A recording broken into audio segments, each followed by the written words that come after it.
Halo teman-teman, perkenalkan, nama saya Rizal Adam Kui, NIM 2021-96022, saya angkatan 2021, saya dari Universitas Patimura, Ilmu Pendidikan Matematika. Kali ini, kita akan belajar tentang Teorema Pitagoras. Teorema Pitagoras ini adalah pembahasan materi kelas 8. Dalam hal ini, kita akan membuktikan Teorema Pitagoras dan diharapkan nantinya teman-teman dapat membuktikan Teorema Pitagoras ini dan mencari panjang sisi dan segitiga siku-siku. Sebelumnya, apakah teman-teman tahu apa itu Teorema Pitagoras? Nah, sebelum kita membahas apa itu Teorema Pitagoras, yuk kita ulas sedikit bagaimana sih sejarah Teorema Pitagoras?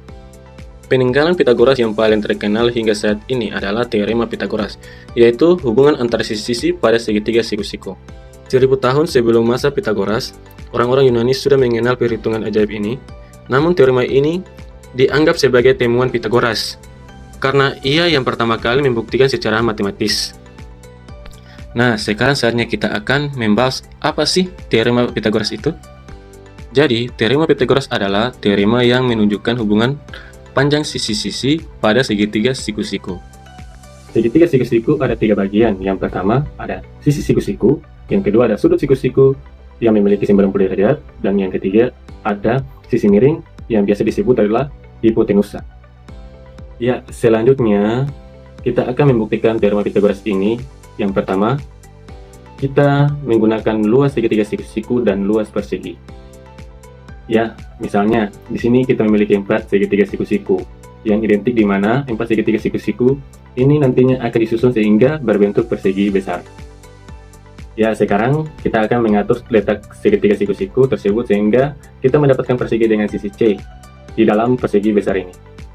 Sehingga didapatkan bahwa luas persegi besar sama dengan luas persegi kecil ditambah dengan 4 kali luas persegi 3, nantinya kita akan mendapatkan hubungan Pitagoras, yaitu A kuadrat ditambah B kuadrat sama dengan C kuadrat. Jadi, terbukti bahwa teorema Pitagoras adalah teorema yang menunjukkan hubungan panjang sisi-sisi pada segitiga siku-siku, yaitu A kuadrat ditambah B kuadrat sama dengan C kuadrat.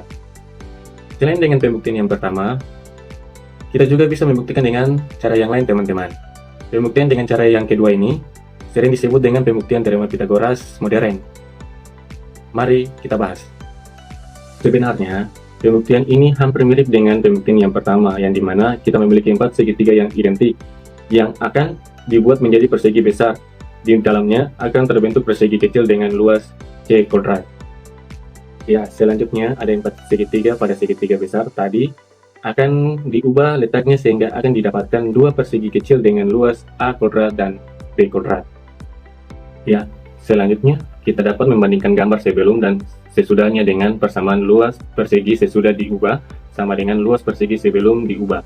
Nantinya kita akan mendapatkan persamaan Pitagoras, yaitu A kuadrat tambah B kuadrat sama dengan C kuadrat. Jadi, dengan pembuktian yang kedua ini, kita juga dapat membuktikan teorema Pitagoras ini, yaitu A kuadrat tambah B kuadrat sama dengan C kuadrat. Setelah teman-teman memahami pembuktian teorema Pitagoras tadi, kita akan mencari tahu bagaimana cara menentukan panjang sisi dan segitiga siku-siku. Mari kita mencari sama-sama. Di sini kita mempunyai segitiga siku-siku, yaitu A, B, dan C. Diketahui panjang sisi AC sama dengan 8 cm dan panjang sisi BC sama dengan 6 cm. Selanjutnya kita akan mencari tahu berapa sih panjang sisi AB. Nah, yang pertama kita ingat dulu teorema Pitagoras yang tadi, yaitu A kuadrat tambah B kuadrat sama dengan C kuadrat. Selanjutnya kita dapat menjabarkannya sehingga mendapatkan panjangnya AB, yaitu 10 cm.